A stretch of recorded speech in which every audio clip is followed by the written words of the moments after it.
माननीय सभापति महोदय, मैं आपके माध्यम से पूरे सदन को आश्वस्त करना चाहता हूं कि बिल का उद्देश्य केवल और केवल दिल्ली में सुचारू रूप से भ्रष्टाचार विहीन और लोकाभिमुख शासन हो।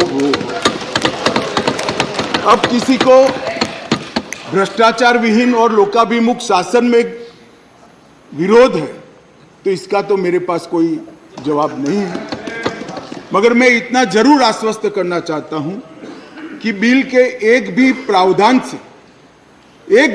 से मान्यवर पहले जो व्यवस्था थी जब इस देश में कांग्रेस की सरकार थी, वो व्यवस्था में किंचित मात्र भी परिवर्तन नहीं हो रहा है। मान्यवर, मैं आज जो बिल लेकर आपके सामने उपस्थित हुआ हूं वो महामहिम राष्ट्रपति जी के 19 मई 2023 को राष्ट्रीय राजधानी क्षेत्र दिल्ली में सेवाओं के प्रशासन और प्रबंधन से जुड़े अध्यादेश जो उन्होंने प्रख्यापित किया था, वो अध्यादेश से बनी हुई व्यवस्था के स्थान पर विधि द्वारा बनी हुई व्यवस्था को प्रस्तावित करने के लिए बिल लाया हूं। ये इसका मूल उद्देश्य है। मैं सारी बातों का डिटेल जवाब दूंगा कि बिल क्यों लाना पड़ा, अध्यादेश लाने की जल्दी क्या थी, ये बिल कैसे संविधान सम्मत है, ये बिल कैसे सुप्रीम कोर्ट के जजमेंट को किसी भी एंगल से, किसी भी तरह से इसको वायोलेट नहीं करता है, ये सारी चीजों का मैं जरूर जवाब दूंगा। माननीय महोदय, चूंकि इतनी लंबी चर्चा इस सदन ने करी है, मैं दिल्ली की स्थिति को थोड़े शब्दों में जरूर सदन के सामने रखना चाहूंगा। मान्यवर, दिल्ली कई मायनों में सभी राज्यों से अलग प्रदेश है, क्योंकि यहाँ संसद भवन भी है, कई सारे इंस्टीट्यूशन का स्टेटस एंजॉय करने वाली संवैधानिक हस्तियां यहाँ विराजमान होती, सुप्रीम कोर्ट है, एम्बेसीज यहाँ है और बार बार दुनिया भर के राष्ट्राध्यक्ष यहाँ पर चर्चा करने के लिए यहाँ आते हैं। मान्यवर, इसीलिए दिल्ली को यूनियन टेरिटरी बनाया गया है। स्टेट लिस्ट के मुद्दों पर यहाँ की सरकार को सीमित मात्रा में अधिकार दिए हैं। दिल्ली असेंबली के साथ मगर सीमित अधिकारों के साथ यूनियन टेरिटरीज है। तो आगे पर जिसको भी दिल्ली में चुनाव लड़ना है, इसको दिल्ली के एक कैरेक्टर को समझना चाहिए। मान्यवर, मैं जब पंचायत का चुनाव लड़ता हूं और पार्लियामेंट के अधिकारों की मांग करता हूं तो ये संवैधानिक रूप से पूरे नहीं हो सकते। हम जब चुनाव लड़ते हैं दिल्ली के एमएलए का या चीफ मिनिस्टर की दावेदारी करते हैं, तब हमको मालूम होना चाहिए कि यूनियन टेरिटरीज है। और सपना तो मुझे कोई भी आ सकता है, मगर चुनाव में जो लड़ता हूं इसके हिसाब से भी हो सकता, सपने पूरे हो सकते हैं। और अगर देश का प्रधानमंत्री बनना है तो संसद का चुनाव लड़ना पड़ता है, दिल्ली के एमएलए का चुनाव से नहीं लड़ना पड़ता है। माननीय अध्यक्ष महोदय, दिल्ली के शासन का इतिहास भी मैं जरा बताना चाहता हूं। स्वतंत्रता पूर्व भी दिल्ली कई सालों से किसी न किसी प्रकार से देश का सत्ता का केंद्र रहा, राजधानी रहा। नजदीक के भूतकाल में चले जाइए तो 1911 में दिल्ली तहसील और महरौली थाना, ये दोनों को अलग कर राजधानी बनाया गया। बाद में वर्ष 1919 और 1935 के अधिनियमों में उस वक्त की ब्रिटिश सरकार ने दिल्ली को चीफ कमिश्नर प्रोविंस माना। स्वतंत्रता के समय के जब संविधान बनने की प्रक्रिया हुई, उस वक्त दिल्ली के स्टेटस के बारे में पट्टाभी सीतारामैया और बाबा साहेब आम्बेडकर की एक कमेटी बनी और ड्राफ्टिंग कमेटी ने दिल्ली की स्थिति को लेकर विस्तृत विचार विमर्श किया। माननीय सभापति महोदय, पट्टाभी सीतारामैया समिति ने दिल्ली को लगभग राज्य स्तर का दर्जा देने की सिफारिश की थी। उसी कमेटी के चर्चा के वक्त पंडित नेहरू, सरदार पटेल, सी राजगोपालाचारी, डॉक्टर राजेंद्र प्रसाद और स्वयं डॉक्टर अंबेडकर जैसे नेताओं ने इसका अलग अलग तर्क देकर विरोध किया था।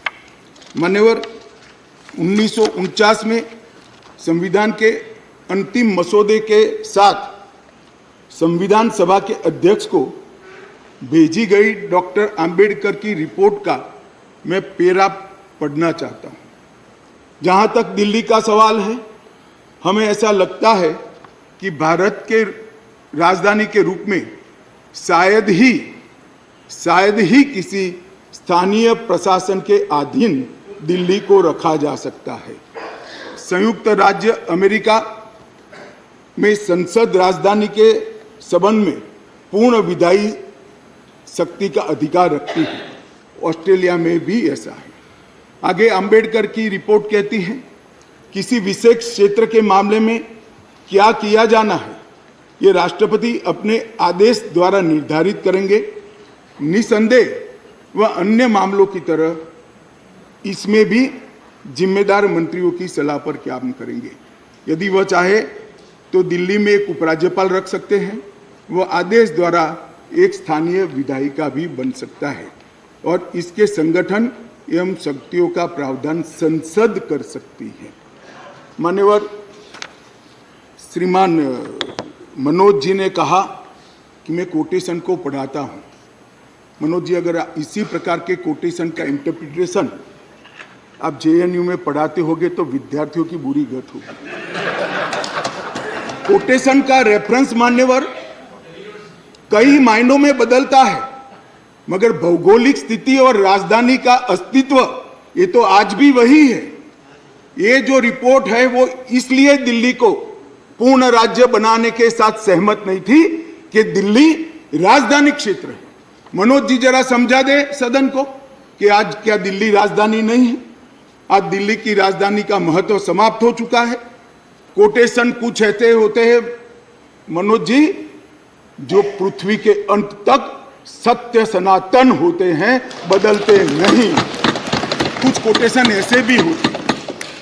मान्यवर, स्वतंत्रता के बाद पार्ट सी स्टेट एक्ट 1951 से दिल्ली को विधानसभा दी गई, किंतु विधानसभा की शक्तियां सीमित एवं संसद के कानून के तहत रखी गई। ये भी सोच समझ कर किया गया।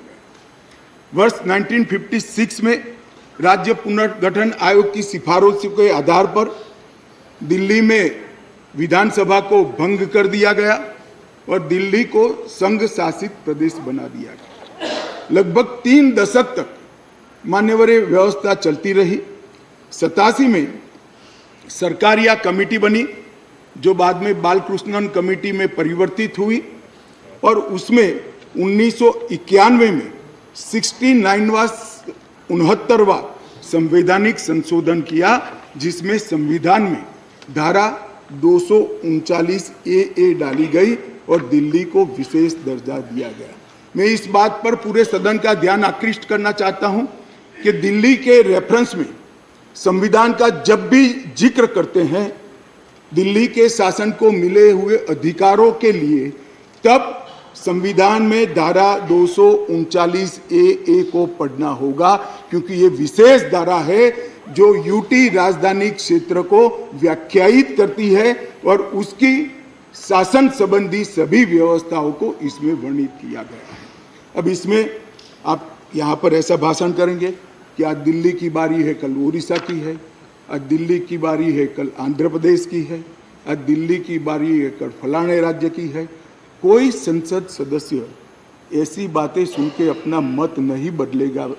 राघव जी, आप जरा भी चिंता मत करिए।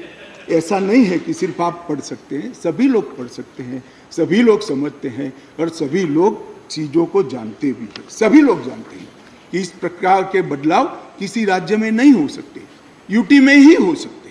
मगर प्रॉब्लम इसमें राज्य और यूटी का नहीं है। हम है यूटी में, चुनाव यूटी के लड़े हैं और राज्य की पावर एंजॉय करनी है, इसका प्रॉब्लम है। मान्यवर, प्रॉब्लम का कोई